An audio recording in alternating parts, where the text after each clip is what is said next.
사람들의 마음을 바꾸고 싶을 때는 어떻게 해야 하는가?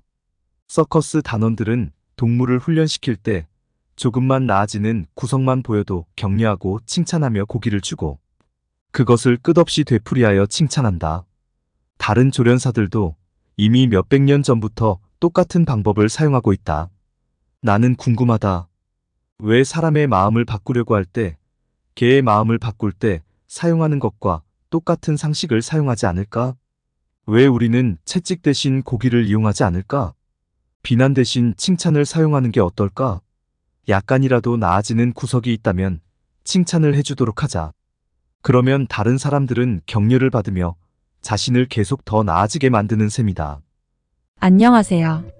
모르는 사이에 조금씩 마음의 양식이 스며드는 시나브로 책방입니다. 여러분은 상대방에게 기분이 나쁘지 않게 하면서 그의 행동을 바꿀 필요를 느낀 적이 많았을 겁니다. 사람은 쉽게 행동을 바꾸지 않습니다. 하지만 데일 카네기의 저서 인간관계론을 통해 사람들의 행동을 바꾸는 방법을 알아보기로 해요. 9가지 방법을 사례를 통해 제시하는데 이를 통해 여러분들의 인간관계가 나아지기를 바랍니다. 기분 상하게 하거나 적개심을 불러일으키지 않고 사람을 바꾸는 방법. 비판을 해야만 한다면 이렇게 시작하라. 사람의 행동을 바꿀 때 먼저 칭찬으로 시작하면 수월해진다. 이발사도 칼을 대기 전에 먼저 거품을 바른다. 윌리엄 맥킬리가 했던 행동도 그와 같았다. 당시 맥킬리는 대통령직을 놓고 경쟁 중이었다. 한 저명한 공화당원이 연설문을 작성했다. 그는 자신이 쓴 글이 명연설가들을 합친 것보다도 낫다고 생각했다. 이 사람은 기쁨에 가득 차 자신이 쓴 불멸의 연설문을 맥킬리 앞에서 읽었다. 나름대로 장점도 있었지만 쓸만한 연설은 아니었다. 오히려 폭풍 같은 비난을 불러일으킬 연설이었다. 하지만 맥킬리는 이 사람의 기분을 상하게 만들고 싶지 않았다. 이 사람의 빛나는 열의를 사그라뜨려선 안 된다고 생각했다. 물론 아니다라는 말은 해야 했다. 맥킬리가 얼마나 재치 있게 이 상황을 극복했는지 살펴보기로 하자. 정말 빛나는 연설입니다. 이보다 더 훌륭한 연설문을 쓸 수 있는 사람은 없을 겁니다. 정말 많은 경우에 잘 들어맞는 적절한 이야기였습니다. 하지만 이 경우에도 과연 적절할까요? 당신의 관점에서 보면 냉철하고 타당하지만 나는 정당의 관점에서 그 효과에 대해 생각해 보아야 합니다. 집에 가셔서 내가 지적한 대로 연설을 써보시고 나에게 복사본을 하나 보내주세요. 그 사람은 맥킬리 말을 따랐다. 맥킬리는 연설문 곳곳을 수정해서 그가 연설문을 다듬는데 도움을 주었다.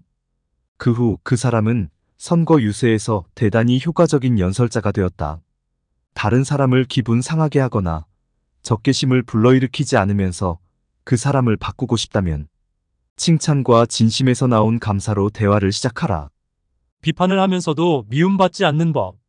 찰스 슈와브가 어느 날 정오 무렵 자신의 철강 공장을 걸어가던 중에 우연히 담배를 피우고 있는 직원들과 마주쳤다. 직원들 머리 바로 위에는 금연이라는 표지가 붙어 있었다. 슈와브가 그 표지를 가리키며 저거 못 읽으십니까? 라고 말했을까? 그러지 않았다. 그는 직원들에게 가서 시가를 나누어 주며 말했다.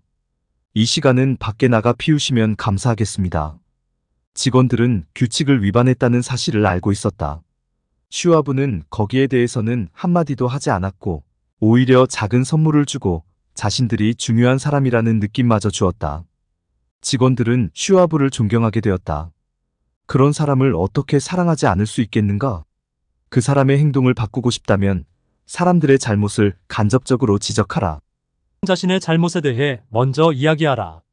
몇 년 전 조카 조세핀 카네기가 뉴욕으로 와서 내 비서로 일하기로 했다. 그녀는 19세였고 고등학교를 졸업한 지는 3년밖에 되지 않아 직장 경력이 거의 전무하다시피 했다. 지금 조세핀 카네기는 서구에서 가장 완벽한 비서 중 한 명이다. 하지만 처음에 그녀는 개선의 여지가 많았다고나 할까? 하루는 그녀를 야단치려다가 스스로에게 말했다. 데일 카네기, 잠깐만. 너는 조세핀보다 나이가 2배는 많잖아. 일에 대한 경험은 10,000배는 더 많을 거야. 그런데도 어떻게 그녀로 하여금 너와 같은 관점, 너의 판단력, 너의 주도력을 가지라고 기대할 수 있지. 아무리 네 능력이 보잘것없는 것이라고 해도 말이야. 데일, 넌 19에 무얼했지? 이 문제에 대해 솔직하고 공정하게 곰곰이 생각해보고. 나는 조세핀의 현재 성공률이 내가 19세였을 때보다는 더 낮다는 결론에 도달했다. 그리고 유감스럽게도 조세핀에게 충분한 칭찬을 해주지 못했다는 사실도 깨달았다. 그 후로 조세핀의 실수를 지적하고 싶을 때마다 나는 이렇게 말을 꺼냈다. 실수를 저질렀구나, 조세핀.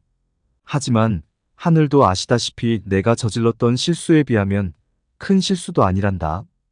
판단력을 가지고 태어난 사람은 없어. 판단력은 경험을 통해서만 생긴단다. 그리고 너는 내가 네 나이였을 때에 비해서는 훨씬 훌륭해. 하지만 이건 이렇게 했으면 더 좋지 않았겠니? 만일 상대방이 자신 역시 결점이 있는 사람이라고 솔직히 인정하면서 시작한다면 당신의 잘못에 대한 비판도 듣기 어렵지 않은 말이 되는 법이다. 다른 사람을 비판하기 전에 자신의 실수부터 이야기하라. 명령을 좋아하는 사람은 없다. 최근 미국 작가 중 베테랑이라 할 수 있는 아이다 타벨과 저녁을 먹었다.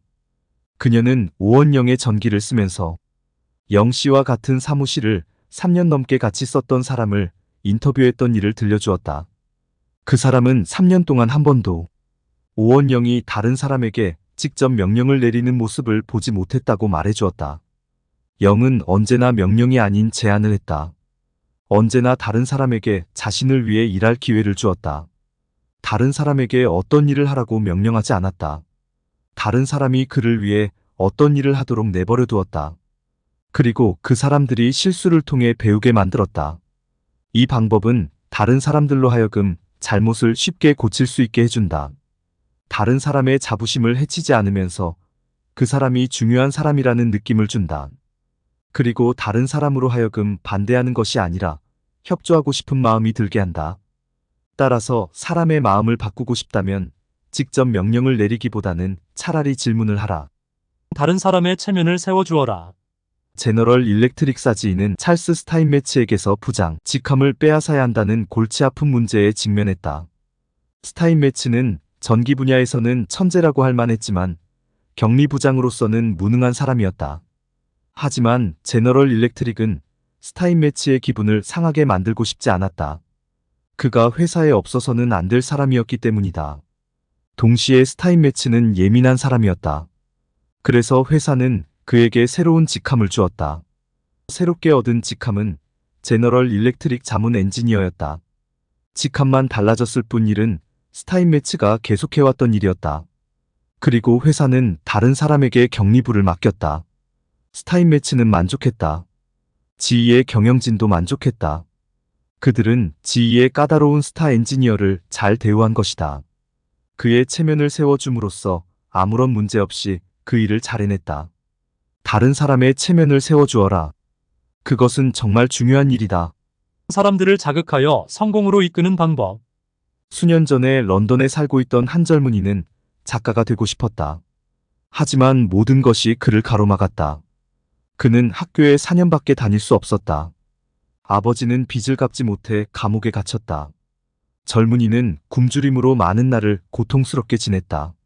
나중에는 쥐가 득실거리는 창고에서 염색약병에 상표를 붙이는 일을 구했고, 밤에는 런던 빈민가 출신의 다른 소년 2명과 더불어 음침한 다락방에서 잠을 청했다.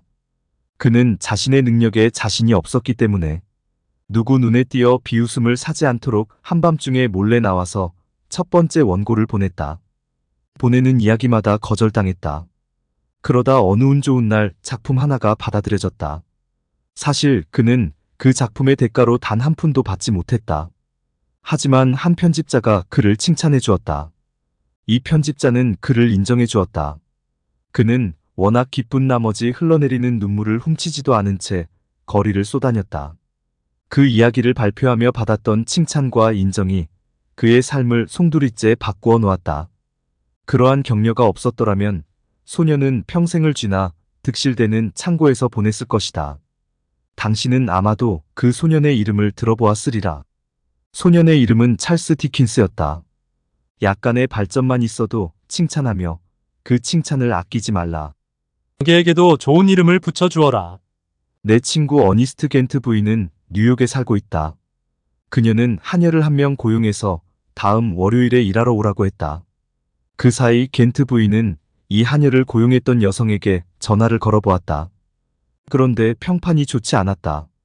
새 하녀가 일을 하러 왔을 때 겐트 부인은 말했다. 넬리, 며칠 전 당신이 일하던 집 여주인에게 전화를 했습니다. 그녀는 당신이 정직하고 믿을 수 있는 사람이라고 하더군요.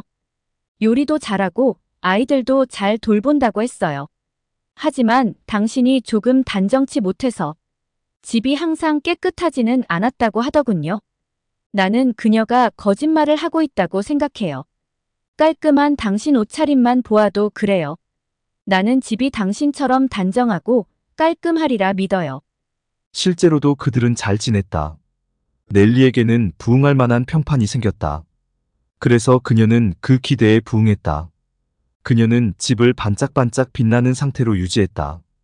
겐트 부인이 그녀에게 가지고 있는 기대를 배반하지 않으려고 정해진 시간 외에도 기꺼이 겐트 부인의 집을 쓸고 닦았다. 셰익스피어는 말했다. 당신이 가지지 않은 장점도 가진 것처럼 행동하라. 그러니 상대방이 가졌으면 하는 장점을 상대방이 이미 가지고 있다고 공개적으로 말해도 좋을 것이다. 그 사람에게 기꺼이 부응하고 싶어질 정도로 훌륭한 평판을 안겨주어라. 그러면 그 사람은 당신이 실망하는 걸 보지 않으려고 엄청난 노력을 쏟아 부을 것이다. 고치기 쉬운 잘못처럼 보이게 하라. 40이 다 된 친구 하나가 약혼을 했다. 약혼녀는 그에게 조금 늦기는 했지만 춤교습을 받아보라고 권했다. 그는 나에게 이렇게 말했다. 세상에 춤교습이 필요할지 누가 알았겠어.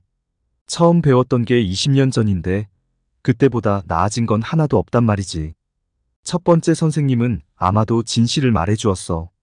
그녀는 내 모든 게 다 엉망이라고 말했거든. 말해주면 다 잊어먹고 완전히 새롭게 시작해야 하니 말이야. 하지만 그 말은 나를 낙담시켰어. 계속 춤을 춰야 할 이유를 찾지 못했어. 그래서 그만두었던 거야. 그 다음 선생님은 거짓말을 했을 수 있어. 하지만 나는 그게 좋더군. 그녀는 무심하게 내 춤이 조금 낡았다고 했지. 하지만 근본적인 것들은 괜찮다고 했어.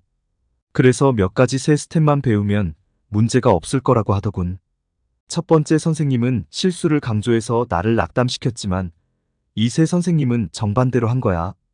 그녀는 제대로 하는 것들에 대해서는 계속 칭찬하고 실수에 대해서는 언급을 자제했지. 당신은 타고난 리듬감이 있어요. 타고난 춤꾼이네요. 이렇게 안심도 시켜주더군. 나도 상식이 있는 사람이니 알아. 태어나기로도 그렇게 태어났으니 앞으로도 내 춤은 형편없겠지. 하지만 마음 깊은 곳에서는 아직도 그녀의 말이 옳다고 믿고 싶긴 해.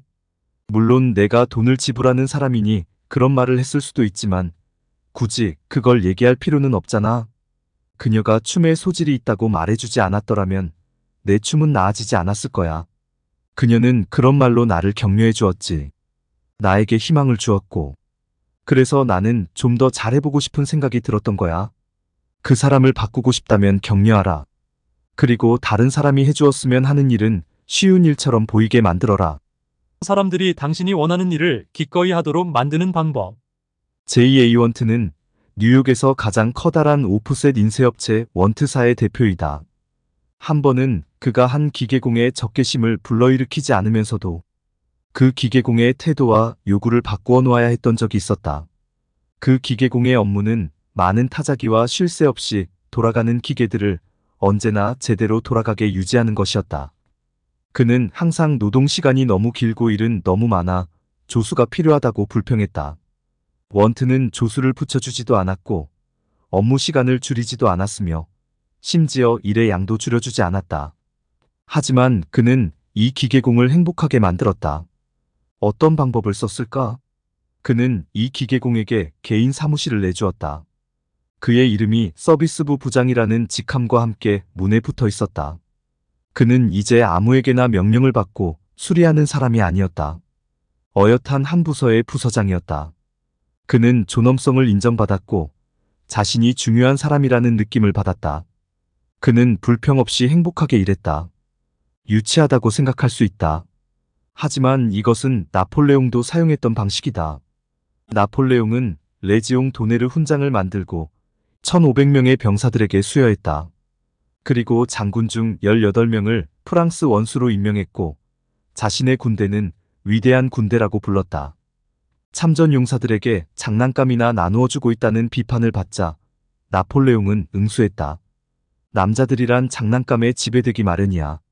나폴레옹은 직함과 권한을 주며 원하던 결과를 얻을 수 있었다. 당신에게도 효과 있을 것이다. 이미 앞서 언급했던 내 친구 겐트 부인은 소년들이 자신의 마당을 가로질러 다니며 잔디를 헤집어서 골치가 아팠다. 야단도 쳐봤고 달래도 봤지만 아무런 소용이 없었다. 그래서 그녀는 그 무리에서 가장 골치를 썩이는 소년에게 직함과 권한을 부여해 보기로 했다. 그녀는 그를 경관으로 임명하고 사람들이 잔디에 들어오지 못하게 감시하는 일을 맡겼다. 이 방법으로 그녀의 문제는 해결되었다. 그녀의 경관은 뒷마당에 모닥불을 피우고 쇠를 뜨겁게 달군 후 잔디에 들어가는 소년 누구에게나 낙인을 찍겠다고 위협했다. 당신이 제안하는 바를 다른 사람이 즐겁게 행하도록 만들어라. 잘 들으셨나요? 다른 사람에게 기분을 상하지 않게 하면서 그의 행동을 바꾸는 방법은 다음과 같습니다. 1. 칭찬과 진심에서 우러나온 감사로 대화를 시작하라. 2. 사람들의 잘못을 간접적으로 지적하라. 3. 다른 사람을 비판하기 전에 자신의 실수부터 이야기하라. 4. 직접 명령을 내리기보다는 질문을 하라. 5. 다른 사람의 체면을 세워주어라. 6. 약간의 발전만 있어도 칭찬하고 발전이 있을 때마다 칭찬하라. 진심으로 인정하고 칭찬을 아끼지 말라. 7. 기꺼이 부응할 만한 평판을 부여하라. 8. 고쳐주고 싶은 잘못은 고치기 쉬운 잘못처럼 보이게 하라. 다른 사람이 해주었으면 하는 일은 쉬운 일처럼 보이게 만들어라. 9. 당신이 제안하는 바를 다른 사람이 즐겁게 행하도록 만들어라. 이 9가지를 실천한다면 상대방의 행동을 기분 좋게 바꿀 수 있다고 확신합니다. 이 영상을 시청하신 여러분은 어제보다 더 나은 오늘이 될 것입니다. 이상 신압으로 책방이었습니다. 안녕.